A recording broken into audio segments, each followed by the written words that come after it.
నమస్తే, welcome to evening edition. నేను శివాని. బులెటిన్ల ముందుగా హెడ్లైన్స్ చూద్దాం.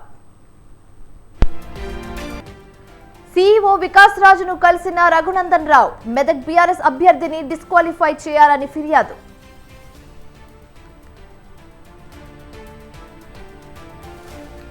లిక్కా కేసులో కేజ్రీవాల్ పై మరో చార్జ్ షీట్. ఆ పేరు చేర్చిన ఈడీ అధికారులు.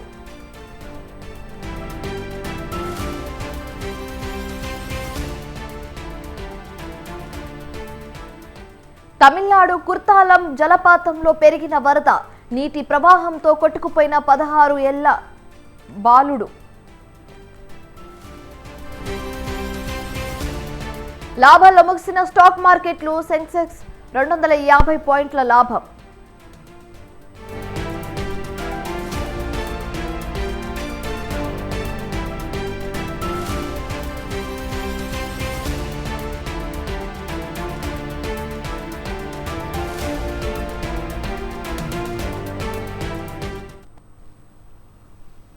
లోక్సభ ఎన్నికల్లో పోలింగ్ ప్రక్రియ ముగియడంతో ఫలితాలపై ఉత్కంఠ నెలకొంది.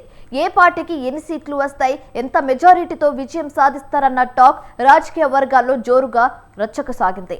అయితే మరోపక్క గెలుపు అంచనాల్లో ఉన్న పార్టీ నేతలు ఎవరికి వారే తమకు అనుకూలంగా లెక్కలు వేసుకుంటున్నారు. మరి ప్రజలు ఎవరి వైపు నిలిచారు, ఎవరి ఆశలు ఫలిస్తాయి? Watch the story.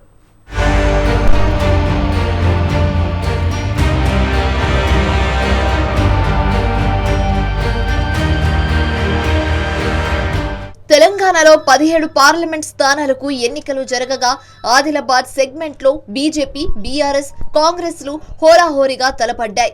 మొన్నటి వరకు ఓటింగ్ పై ఫోకస్ పెట్టిన పార్టీ నేతలంతా ఇప్పుడు గెలుపోటుమల లెక్కల్లో బిజీ అయ్యారు.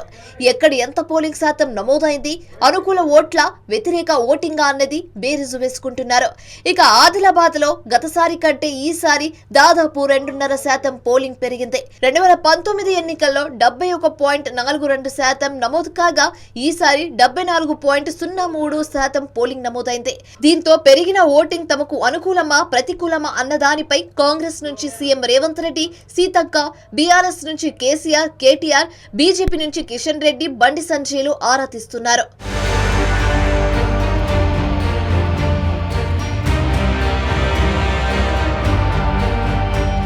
మోదీ చరిష్మా, హిందుత్వ నినాదమే ప్రధాన అంశాలు ప్రచారం చేసిన కమలనాథులు అవే తమను గెలిపిస్తాయన్న ధీమాలో ఉన్నారు.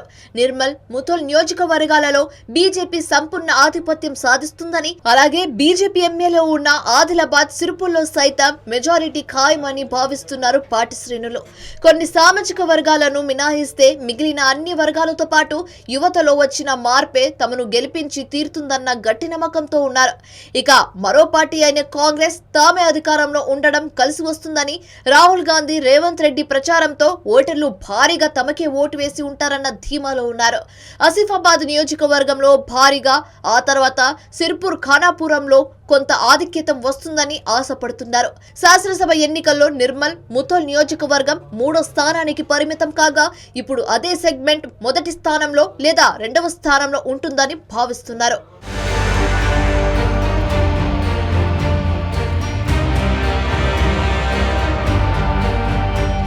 ఇక బీజేపీ, కాంగ్రెస్ ల మాదిరిగానే బీఆర్ఎస్ కూడా తమకు మంచి ఫలితాలే వస్తాయన్న ఆలోచనలో ఉంది. రాష్ట్రంలో మారిన రాజకీయ పరిణామాల కారణంగా కొందరు కీలక నేతలు పార్టీని వీడినప్పటికీ క్షేత్రస్థాయిలో పనిచేసే క్యాడర్ అనుకూలంగానే ఉందనే ధీమా బీఆర్ఎస్ కుంది. కానీ అనుకున్నవన్నీ ఓట్లు రాకపోవచ్చనేది కూడా అంచనా వేస్తున్నారు. అధికారం కోల్పోవడం, నేతలు వలసబాట పట్టడం తమకు మైనస్ అయినప్పటికీ గ్రామీణ ప్రాంతాల్లో రైతులు, మహిళలు, పెన్షన్ తీసుకునే వారంతా బీఆర్ఎస్ కు అనుకూలంగానే ఉన్నారన్న నమ్మకం పార్టీలో కనిపిస్తుంది. ఆసిఫాబాద్, బోధ్, సిర్పూర్, ఖానాపూర్, ఆదిలాబాద్ నియోజకవర్గాలలో తమదే విజయమని భావిస్తున్నారు. ఇలా 3 పార్టీలు కూడా జనం తమకే ఓటు వేసి ఉంటారని, ఆధిక్యత సీట్లు సాధించడం ఖాయమని భావిస్తున్నారు. మరి ఎవరి ఆశలు ఫలిస్తాయి, ఎవరిది పై చేయి అనేది తెలియాలంటే మాత్రం జూన్ 4న ఫలితాలు వచ్చే వరకు వేచి చూడాల్సిందే.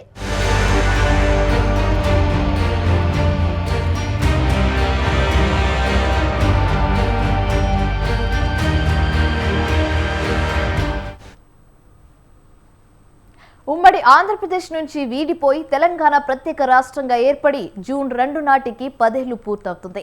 అయినా ఇప్పటికీ రెండు తెలుగు రాష్ట్రాల మధ్య పరిష్కారం కాని అంశాలు చాలా ఉన్నాయి. అయితే ఈ నేపథ్యంలో అలాంటి వాటిపై ప్రత్యేకంగా దృష్టి సారించారు తెలంగాణ సీఎం రేవంత్ రెడ్డి. ఏ అంశాలు పెండింగ్ లో ఉన్నాయో వివరిస్తూ నివేదిక తయారు చేయాలంటూ అధికారులను ఆదేశించారు.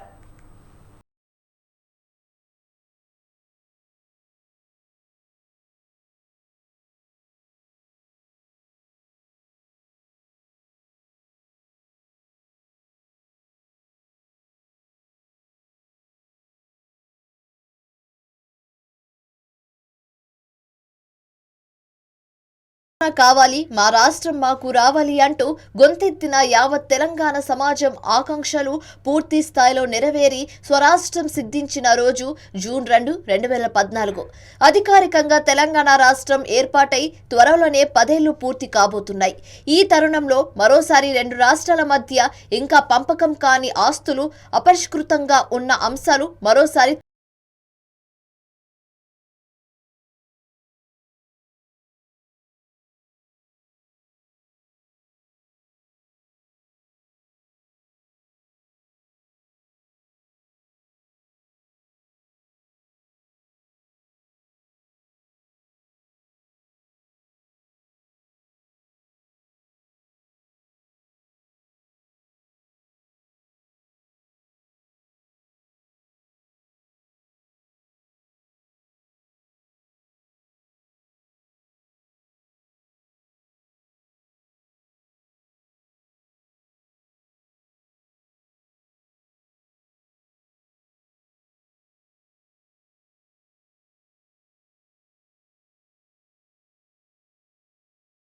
ప్రధానంగా షెడ్యూల్ 9, షెడ్యూల్ 10లో ఉన్న సంస్థలు, కార్పొరేషన్లకు సంబంధించిన పంపిణీ ఇంకా పూర్తి కాలేదు.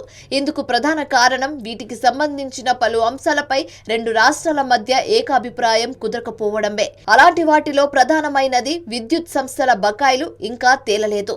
అయితే ప్రత్యేక రాష్ట్రం వచ్చిన తర్వాత గత 10 ఏళ్లుగా బీఆర్ఎస్ ప్రభుత్వమే ఉంది. దీంతో నాటి నుంచి నేటి వరకు గులాబీ పాలనలో ఈ అంశాలను పరిష్కరించేందుకు చేసిన ప్రయత్నాలను ఈ సందర్భంగా ముఖ్యమంత్రి అధికారులను అడిగి తెలుసుకున్నారు. ఇప్పుడు ఆయా విషయాల్లో చేపట్టాల్సిన కార్యాచరణపై చర్చించారు.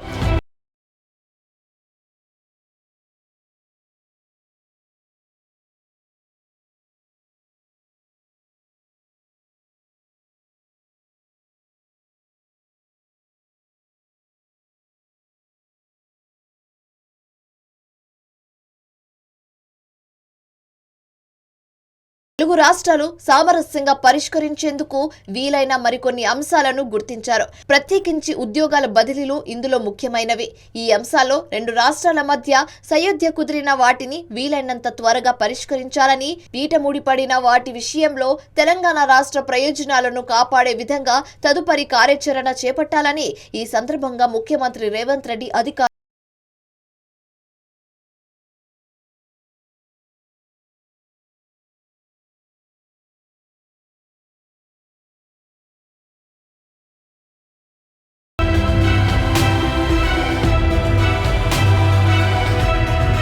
మరోవైపు రాష్ట్ర విభజన చట్టం ప్రకారం 10 ఏళ్ల పాటు హైదరాబాద్, ఏపీ, తెలంగాణకు ఉమ్మడి రాజధానిగా ఉంటూ వచ్చింది. త్వరలోనే అంటే జూన్ 2తో అది కాస్త పూర్తవనుంది. అంటే జూన్ 2 తర్వాత నుంచి హైదరాబాద్ కేవలం తెలంగాణకు మాత్రమే రాజధాని. ఈ నేపథ్యంలో గత 10 ఏళ్లుగా ఏపీకి కేటాయించిన లేక్ వ్యూ గెస్ట్ హౌస్ సహా ఇతర భవనాలను, సముదాయాలను జూన్ 2 తర్వాత తెలంగాణ రాష్ట్ర ఆధీనంలోకి తీసుకోవాలని ఆదేశించారు సీఎం రేవంత్ రెడ్డి.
కృష్ణా జిల్లా పెనుమలూరు వైసీపీ అభ్యర్థిగా ప్రకటించినప్పటి నుంచి జోగి రమేష్ అనేక అక్రమాలకు పాల్పడ్డారని బోడే ప్రసాద్ ఆరోపించారు.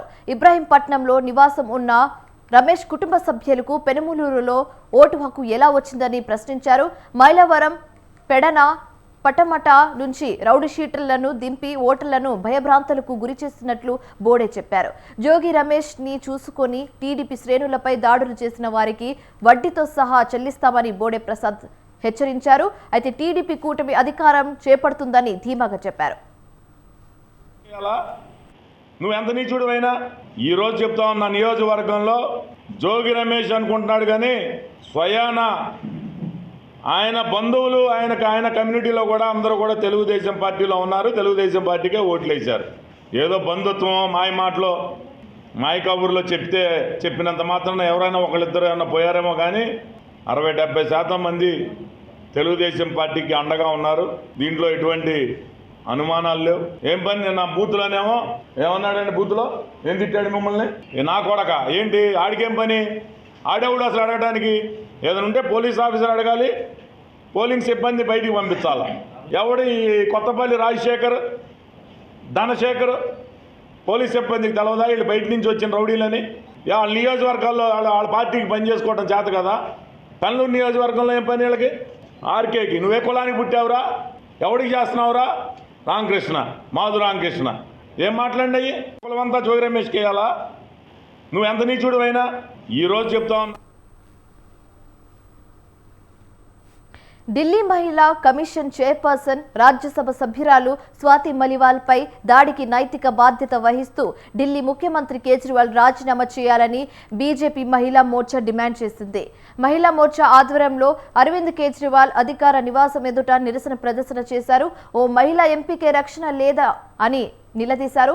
మే 13న స్వాతి మలివాల్ పై సీఎం ఇంట్లోనే కేజ్రీవాల్ పర్సనల్ సెక్రటరీ దాడి చేసి కొట్టినట్లు స్వాతి ఫిర్యాదుతో ఢిల్లీ పోలీసులు కేసు నమోదు చేశారు.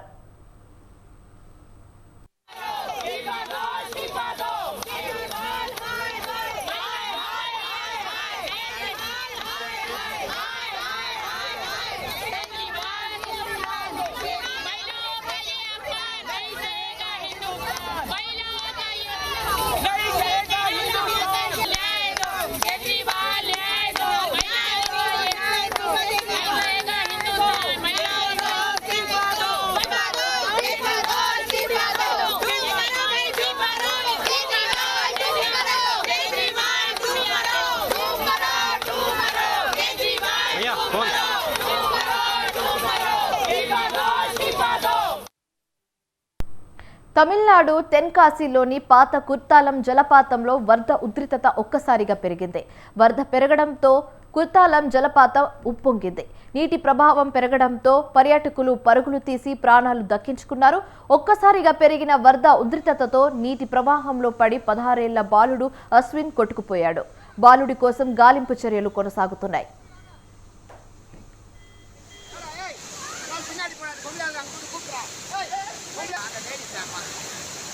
மாமா அந்த லேடிஸை மட்டும் கூப்பிடுறேன். அந்த ஒரு பொம்பளை ஆளை ஏமா அப்படி வாங்க, அது கீழே விழுந்துச்சு நம்ம அங்கே அப்படி வாங்க, அப்படி வாங்க ஏமா அப்படி வாங்க.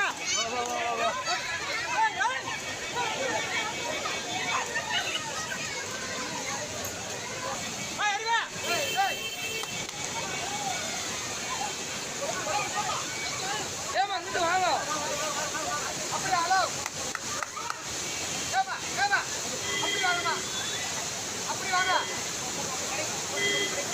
ஏய் நான் பின்னாடி போனாது பொம்பளையாங்க அங்கே கூப்பிட்றா. அந்த லேடிஸ் மாமா அந்த லேடிஸை மட்டும் கூப்பிட்றேன். அந்த ஒரு பொம்பளை ஆளை ஏமா அப்படி வாங்க, அது கீழே விழுந்துச்சு. తమిళనాడు తెన్కాశీలోని పాత కుర్తాలం జలపాతంలో వరద ఉధృతత ఒక్కసారిగా పెరిగింది. వరద పెరగడంతో కుర్తాలం జలపాతం ఉప్పొంగిపోయింది. నీటి ప్రవాహం పెరగడంతో పర్యాటకులు పరుగులు తీసి ప్రాణాలు దక్కించుకున్నారు. ఒక్కసారిగా పెరిగిన వరద ఉధృతతతో నీటి ప్రవాహంలో పడి 16 ఏళ్ల బాలుడు అశ్విన్ కొట్టుకుపోయాడు. బాలుడి కోసం గాలింపు చర్యలు కొనసాగుతున్నాయి.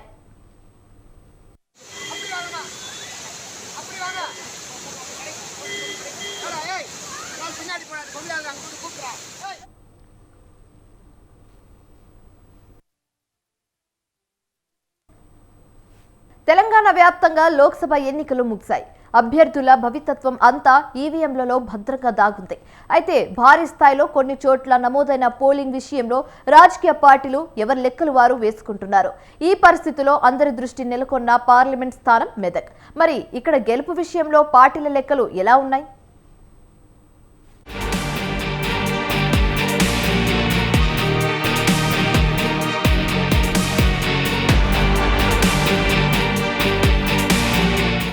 మెదక్ ఎంపీ స్థానం బీఆర్ఎస్ కు కంచుకోట లాంటిది. పైగా సిట్టింగ్ ఎంపీ సీటు కూడా.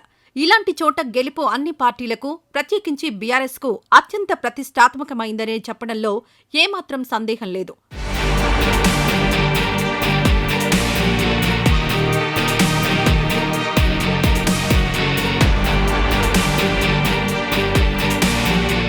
మెదక్ ఎంపీ స్థానంలో మొన్నటి పార్లమెంట్ ఎన్నికల్లో భారీ స్థాయిలో పోలింగ్ నమోదైంది. అందరి అంచనాలను తలకిందులు చేస్తూ 75% పైగా ఓటింగ్ నమోదు కావడంతో అన్ని పార్టీలు వారి వారి అంచనాల్లో మునిగిపోయున్నాయి. పైగా 2019 ఎన్నికలతో పోలిస్తే 4% ఎక్కువ పోలింగ్ రికార్డు కావడంతో గెలుపు ఎవరిదన్న లెక్కలు వేస్తున్నాయి అన్ని పార్టీలు.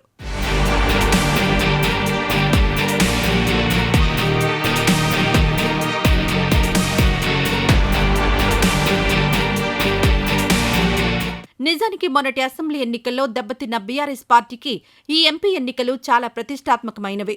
ఇంకా చెప్పాలంటే కేసీఆర్, హరీష్ రావుకు ఈ స్థానంలో పార్టీ గెలుపు సాధించడం అత్యంత ముఖ్యం.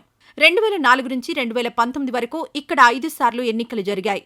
2014లో కేసీఆర్ ఎంపీగా విజయం సాధించినప్పటికీ గజ్వేల్ నుంచి ఎమ్మెల్యేగా గెలిచారు, సీఎం అయ్యారు. దీంతో ఎంపీ పదవికి రాజీనామా సమర్పించారాయన. ఫలితంగా నాడు జరిగిన ఉప ఎన్నికల్లో కొత్త ప్రభాకర్ రెడ్డి విజయం సాధించారు. అనంతరం 2019లో జరిగిన లోక్సభ ఎన్నికల్లోనూ మరోసారి విజయం సాధించి బీఆర్ఎస్ సత్తా చాటారు కొత్త ప్రభాకర్ రెడ్డి. ఇటీవలే జరిగిన ఎమ్మెల్యే ఎన్నికల్లోనూ హైదరాబాద్ మినహా జిల్లాల్లో బీఆర్ఎస్ పార్టీకి ఎదురుగాలి వీచిన మెదక్ లోక్సభ పరిధిలో ఉన్న 7 అసెంబ్లీ నియోజకవర్గాల్లో 6 గులాబీ పార్టీ సొంతం చేసుకుని జిల్లాపై పట్టు నిరూపించుకుంది.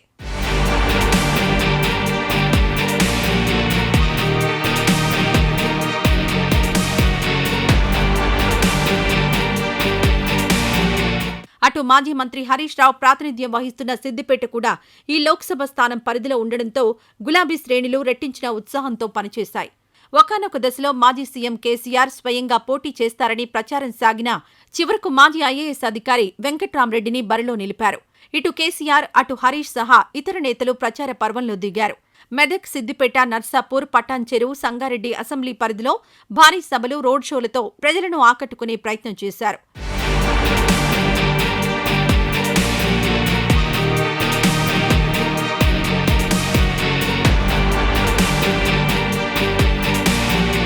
ఇక అధికార కాంగ్రెస్ పార్టీతో పాటు బీజేపీ కూడా ఈ స్థానాన్ని ప్రతిష్టాత్మకంగా తీసుకుంది. హస్తం పార్టీ తరపున నీలం మధు పోటీ చేయగా కమలం తరపున రఘునందన్ రావు బరిలో దిగారు. దీంతో ఇటు కాంగ్రెస్ పార్టీకి సీఎం రేవంత్ రెడ్డి విస్తృతంగా ప్రచారం నిర్వహించగా బీజేపీ తరపున స్వయంగా మోడీ, అమిత్ షాలు రంగంలోకి దిగారు. ఓటర్లను ఆకట్టుకునే ప్రయత్నం తమ వంతుగా చేశారు.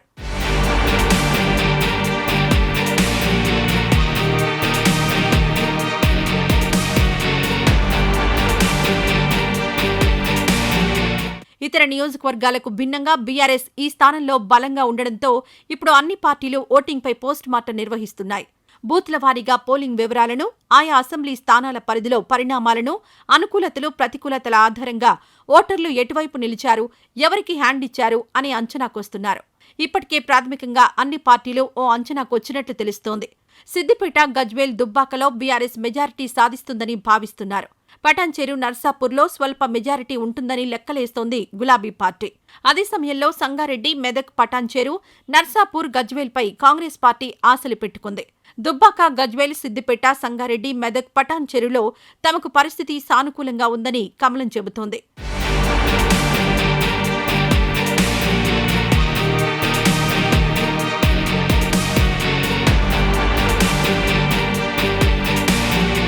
ఇలా ఎవరి అంచనాలు, ఎవరి లెక్కలు ఎలా ఉన్నా అంతిమ నిర్ణేత మాత్రం ఓటరే. మరి ఆ ఓటరన్నా ఎవరికి ఓటేశారు, ఎవరిని గెలిపించబోతున్నారన్నది June 4న తేలనుంది.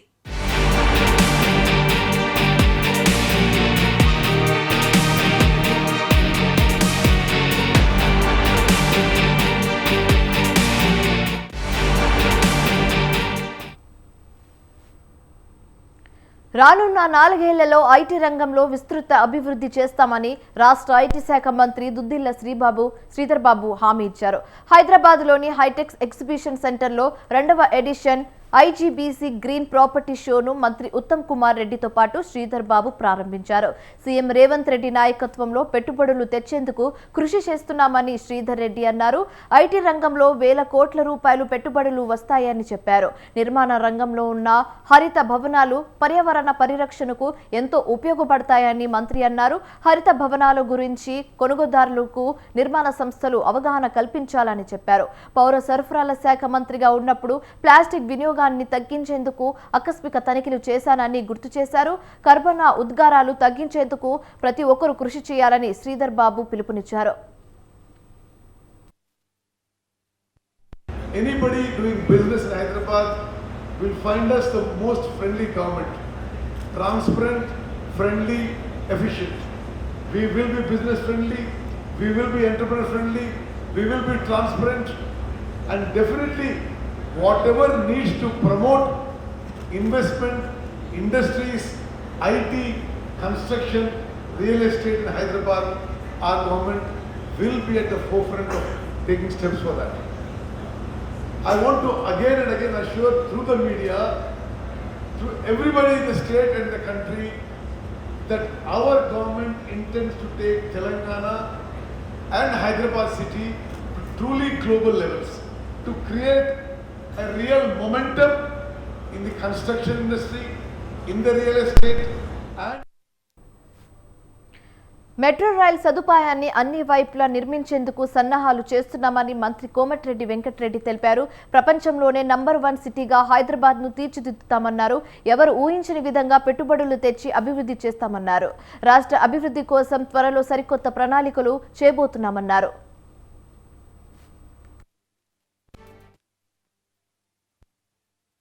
We will make them net zero complacent. So that is a big challenge before IGBC, I believe, and that also if you can take into aspect and go along with it, that can be a great help. And by 2070, as enshrined by the Indian government, we may be a net zero nation altogether. And in terms of, we are proud to say that we have started this green initiative, construction of the green buildings in 2003, right? 2003, when a building has come in the state of erstwhile Andhra Pradesh, now Telangana, in the capital city of Hyderabad in 2003. This is 2024. 2 decades have been passed. And step by step, the IGBC has taken a prominent role in sensitizing and educating the people, and especially in educating the construction partners, how well we can use the natural resources. We will make them net zero complacent. Tollywood star hero Prabhas పెట్టిన Instagram post ప్రస్తుతం viral అయింది. చాలా అరుదుగా social మీడియాలో యాక్టివ్గా ఉండే ఆయన ఓ ఆసక్తికర పోస్ట్ పెట్టారు. దీంతో అది టాక్ ఆఫ్ ది టౌన్ గా మారిపోయింది. డార్లింగ్స్ ఎట్టకేలకు మన జీవితంలోకి ఒక ప్రత్యేక వ్యక్తి రాబోతున్నారు, వెయిట్ చేయండి అంటూ ప్రభాస్ సోషల్ మీడియాలో పోస్ట్ పెట్టాడు. దాంతో ఈ పోస్ట్ వైరల్ గా మారింది. ఈ పోస్ట్ లో చెప్పిన ప్రత్యేక వ్యక్తి ఎవరంటూ నెటిజన్లు కామెంట్స్ ఇస్తున్నారు. త్వరలో ప్రభాస్ పెళ్లి విషయం చెప్తాడంటూ నెటిజన్ల కామెంట్స్ వినిపిస్తున్నాయి.